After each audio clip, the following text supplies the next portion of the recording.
પાટણ માખણીયા તળાવનો પાળો 15 દિવસમાં બીજી વખત તૂટતા ખેડૂતોને ભારે નુકસાન. પાલિકા તંત્ર માખણીયા તળાવના પ્રશ્નનું કાયમી નિરાકરણ લાવવામાં ઉદાસીન હોવાના આક્ષેપો ઉઠ્યા છે.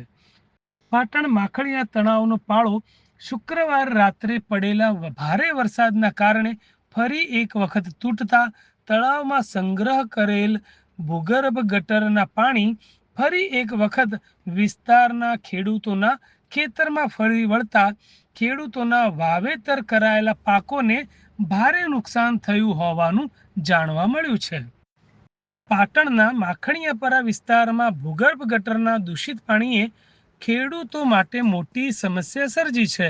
ગત રાત્રે વરસાદના કારણે તળાવનો પાળો તૂટી જતા ગટરનું પાણી ખેડૂતોના ખેતરોમાં ફરી વળ્યું છે.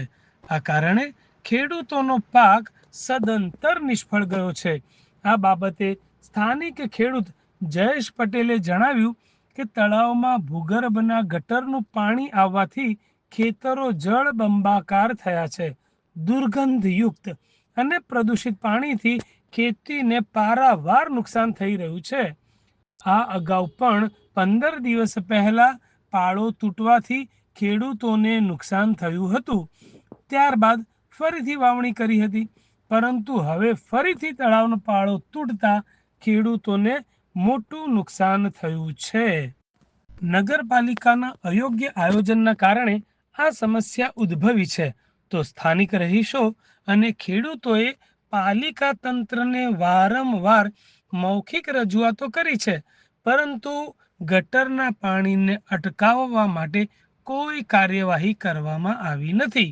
આ ઘટના મામલે સ્થળ પર પહોંચેલા વિપક્ષના કોર્પોરેટર ભરત ભાટિયાના જણાવ્યા મુજબ ચીફ ઓફિસર, પાલિકા પ્રમુખ અને અન્ય પદાધિકારીઓ માખણીયા ગામના લોકો અને ખેડૂતોની સમસ્યા પ્રત્યે તલભર પણ ધ્યાન આપતા નથી. વહીવટી નિષ્ક્રિયતાને કારણે દર વખતે વિસ્તારના ખેડૂતોને નુકસાન ભોગવવું પડે છે, ત્યારે ખેડૂતો અને આ વિસ્તારમાં રહેતા લોકોને ધ્યાનમાં રાખીને પાલિકા તંત્ર દ્વારા નક્કર કામગીરી કરવામાં આવે તેવી માંગ તેઓ દ્વારા કરવામાં આવી હતી. તો માખણીયા તળાવની આ સમસ્યાના કારણે પરેશાની ભોગવી રહેલા ખેડૂતોના રહીશો પાલિકા તંત્રને ઢંઢોળવા રૂબરૂ પાલિકા ખાતે પહોંચ્યા હતા. પાટણ નગરપાલિકાના જે ભૂગર્ભ સ્ટેશન ચાલે છે એમાં જે ગંદા પાણી આવે છે એનો નિકાલ પાટણના માખણીયામાં થાય છે.